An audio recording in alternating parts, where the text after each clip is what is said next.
أعوذ بالله من الشيطان الرجيم. بسم الله الرحمن الرحيم.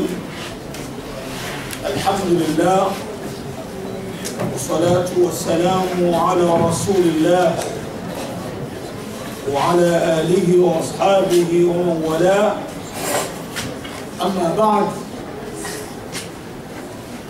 waheshimiwa viongozi wa nafasi zenu,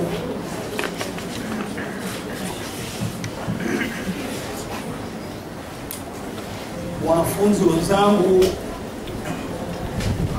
na ndugu zangu katika imani na Uislamu, assalamu alaikum wa rahmatullahi wa barakatuh. Wa alaikum salam wa rahmatullahi wa barakatuh. Awali yote tumshukuru Mwenyezi Mungu Subhanahu wa Ta'ala aliyetuwafikisha kuiona njia na kuifuata, nayo ni hii njia ya kutafuta elimu.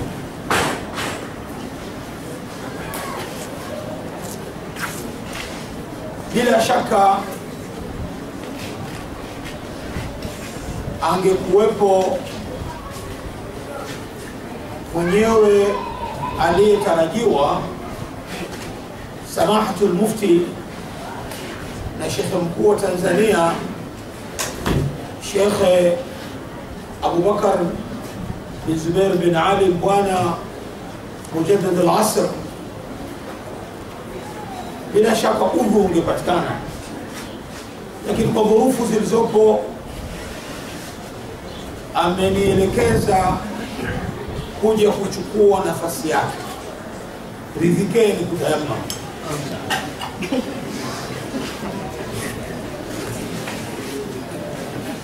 Ndugu zangu katika imani na Uislamu, kwa nafasi ya kipekee nikiwa mwenyekiti wa halmashauri kuu ya Baraza Kuu la Uislamu wa Tanzania BAKWATA, niipongeze sana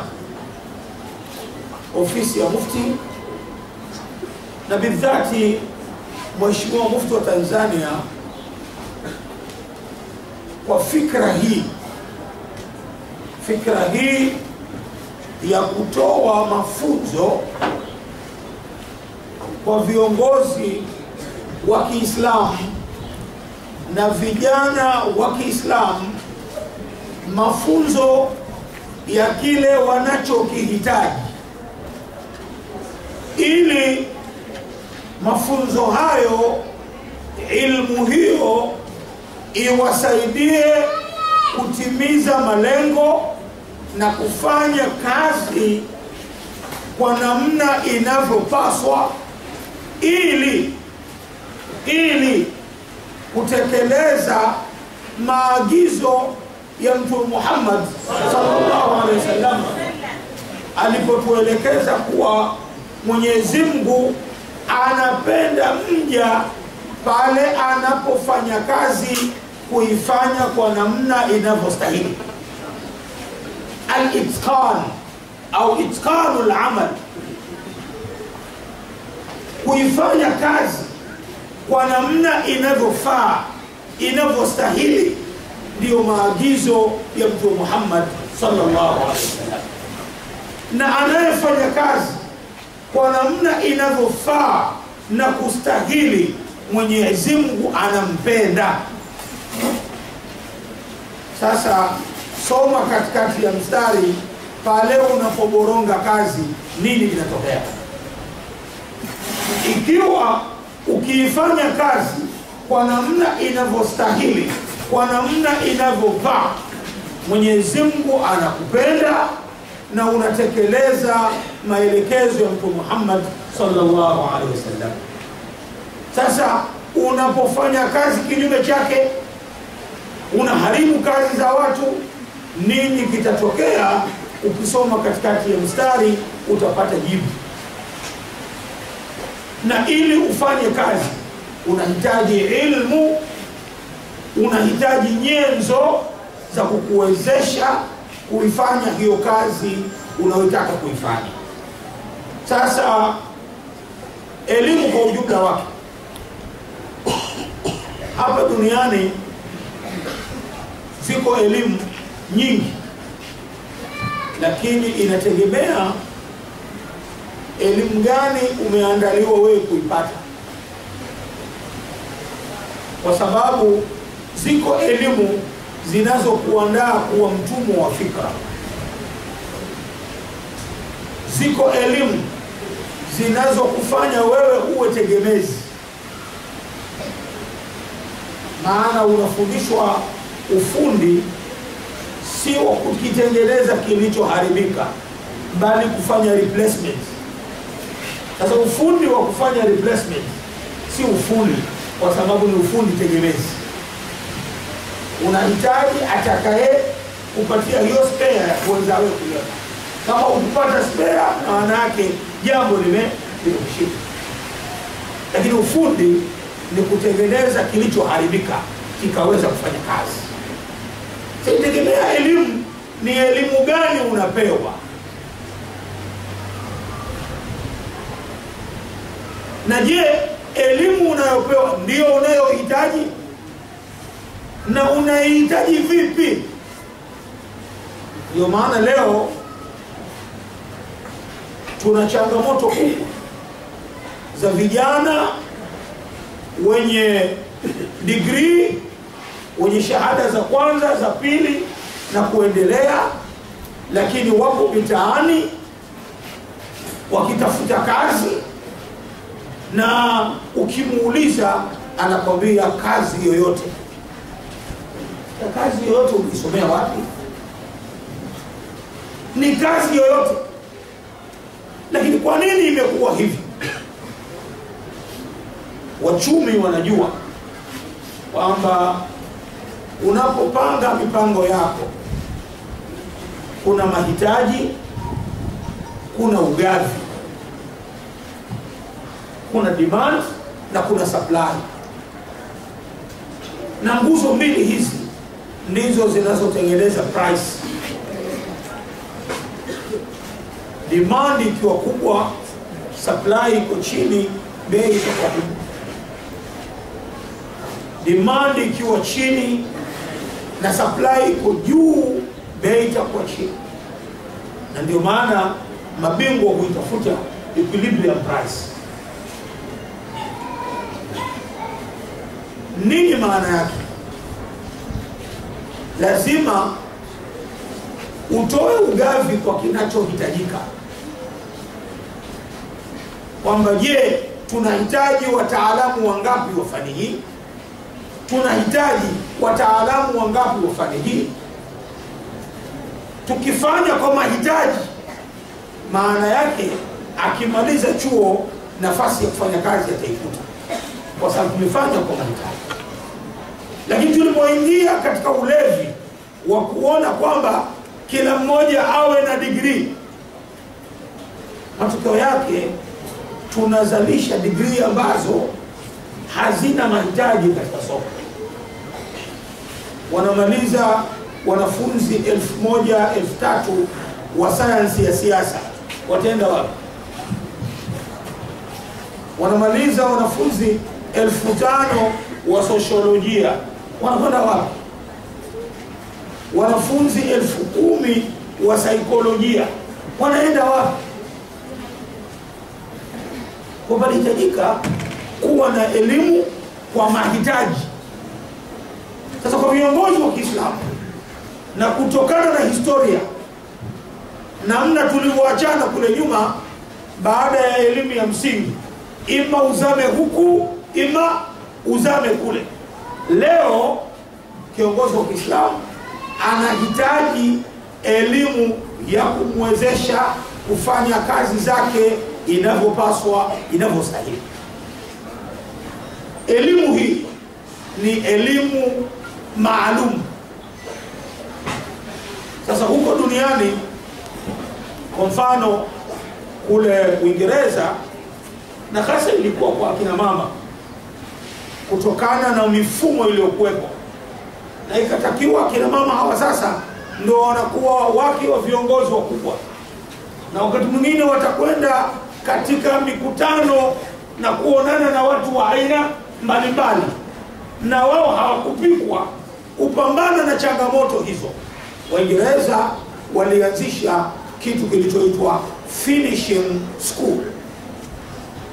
Finishing school au kule Marekani wanaita charm school, ilikuwa ni program maalum za kuwapa hawa walichokikosa ambacho kitawakamilisha katika utekelezaji wa majukumu yao. Nimemfurahia sana Mheshimiwa Mufti wa Tanzania kwa fikra hii ya finishing school kuileta kwa viongozi wa dini wa Kiislamu Tanzania pamoja na vijana, ili kuwapa uwezo wa kuweza kutekeleza yale ambayo wanatakiwa wayatekeleze, lakini kwa itqani, watekeleze kwa inavyostahili, inavyopaswa. Na mkichukua kile mnachokihitaji ili mtekeleze majukumu yenu vilivyo, hamjapoteza kitu, kwa sababu Chembelecho alivyosema Albert Einstein kwamba elimu ni kile kinachobaki baada ya kuwa kile chote ulichosoma huko nyuma kimepotea ama umekisahau. Kwa ni dhahiri tu, usipate tabu. Hata daktari leo bingwa, inawezekana ukimuuliza habari ya jiografia ikawa ni shida kwake, kwa sababu ameshasahau. Na inawezekana ukimuuliza habari ya uraia ikawa pia ni shida kwake, kwa sababu ameshasahau. Atakachokijua kile ambacho anakishughulikia.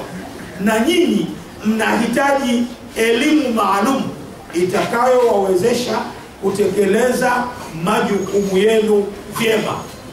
Hiyo ndiyo finishing school.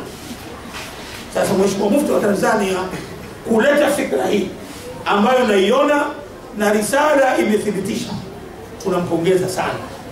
Lakini nanyi itumieni fursa hiyo. Lakini kwa nafasi ya kipekee nimpongeze Harith Mkusa, mpiganaji wa namna yake. Mambo haya kwake yana miaka zaidi ya 10 nyuma. Amefanya juhudi kubwa sana kumtaka Muislamu, kijana wa Kiislamu ajue elimu hii ya mawasiliano ya kiteknolojia. Afanye juhudi kubwa sana. Allah mzidishie khair. Lakini tunajua kuwa anafanya katika mazingira magumu sana, anapata shida sana. Swali, kwa nini anaendelea kunenepa? Ili habari nyingine, kwa sababu hili stahiki apole sana. Lakini ni unene wa umbile lake, hata mkimuadhibu atabaki vile vile. Tunampongeza sana kwa sababu ya ubunifu. Nimekiangalia hata hiki cheti kwamba cheti hiki ni competent computer user award certificate. Kule kuanza na competent ni kuonyesha ni walimu wanaojua cha kufanya. Maana mambo ya kutengeneza competence kwa wanafunzi ndio sera ya elimu ya dunia kwa wakati tulionao. Huko nyuma tulikuwa na mfumo ulioitwa banking system, ule content based approach, ambayo mwalimu anakuwa ndio source of knowledge, ndio chanzo cha elimu. Dunia ikatoka huko ikaja kwenye competence based approach, ambayo mwalimu sasa anakuwa ndio facilitator. Na ndio maana katika maelezo yao wakasema wanatumia leading approach, kumuongoza mwanafunzi yeye mwenyewe atafute elimu, atengeneze skill, atengeneze uwezo, na mwalimu kazi yake ni kumuongoza mwanafunzi. Sasa kwa kutumia approach hii ya competency based approach peke yake ni kuonyesha kwamba wanajua wanachokifanya, na ndio maana hii haina tofauti na ICDL, International Computer Driving License, kwamba ukimaliza hii utakuwa wewe kompyuta umeweza kuzungumza nayo. Na kwa nini kompyuta? Profesa mmoja alisema kwamba itafika wakati asiyekuwa na taaluma ya kompyuta ni sawa na yule aliyekuwa hajui kusoma na kuandika wakati uliopita.